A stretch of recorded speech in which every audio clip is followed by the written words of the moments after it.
இயேசு கிறிஸ்துவின் இரத்தத்தினால மீட்கப்பட்ட தேவ ஜனமே, இதோ இன்னொரு புதிய பரிசுத்த ஓய்வு நாளை கர்த்தர் காணும்படிக்கு கிருபை செய்திருக்கிறார். இந்த நாளிலேயும் சங்கீதங்களின் புத்தகம் 138 அதிகாரம் 7 வசனத்தினுடைய முன்பகுதியிலே கர்த்தர் நம்மோடு கூட பேசுகிறார். நான் துன்பத்தின் நடுவில் நடந்தாலும் நீர் என்னை உயிர்ப்பிப்பீர் என்று சொல்லி ஆண்டவர் பேசுகிறார்.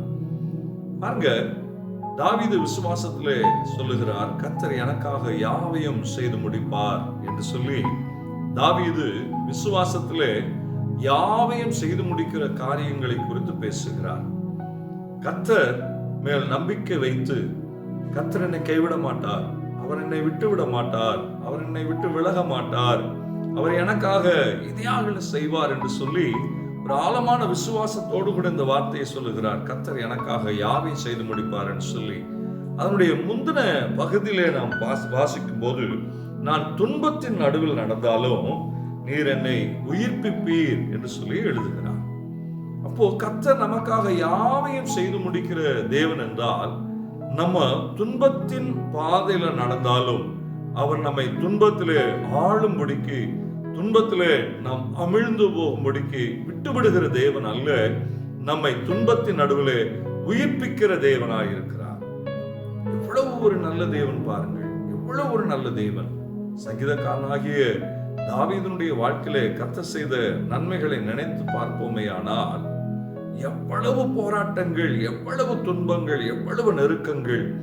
இன்னும் ராஜாவே, சவுல் ராஜாவே தாவீதுக்கு விரோதமாய் எழும்பி யுத்தங்களை செய்கிற காரியங்களை பார்க்கிறோம், ஈட்டியை எரிகிற காரியங்களை பார்க்கிறோம், அவரை கொல்லும்படிக்கான காரியங்களை செய்கிறத பார்க்கிறோம்.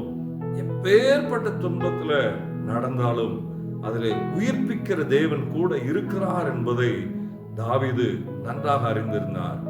பாருங்க, யாவை செய்து முடிக்கிற தேவன் என்று சொல்லுகிற தாவீது துன்பத்தின் பாதையில நடந்தாலும், நீங்க என்னை கைவிட்டுற மாட்டீங்கப்பா, என்னை உயிர்ப்பிப்பீர், என்னை உயிர்ப்பித்து என்னை ஆசீர்வதிப்பீர் என்கிற ஒரு நம்பிக்கை தாவீதோடு கூட இருந்தது. இன்றைக்கு நமக்கும் கூட நம்மை விட்டு விடுகிற தேவன் அல்ல, நமக்காக யாவை செய்து முடிக்கிற தேவன்.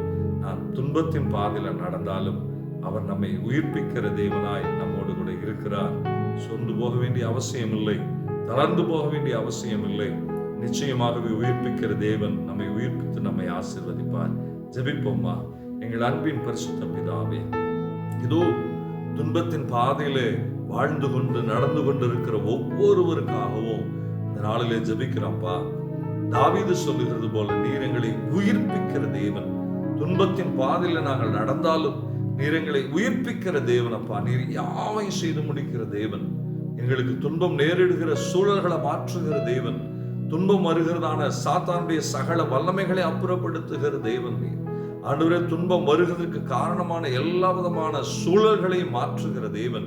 பணத்தின் நிமித்தமாக, கடன் நிமித்தமாக, ஆண்டவரே, இன்னும் ஏளனங்களின் நிமித்தமாக வருகிற துன்பங்கள் எல்லாவற்றையும் மாற்ற நீர் யாவையும் செய்து முடிக்கிற தேவனா இன்றைக்கு நடத்துங்கன்னு சொல்லி ஜெபிக்கிறோம்ப்பா. நீர் அப்படி செய்கிறதுக்காக நன்றி செலுத்துகிறோம். இயேசு கிறிஸ்துவின் நல்ல நாமத்தினாலே ஜெபிக்கிறோம் நல்ல பிதாவே. ஆமென். நிச்சயமாகவே யாவையும் செய்து முடிக்கிற தேவன் நம்மோடு கூட இருக்கிறார். God bless you. God bless you.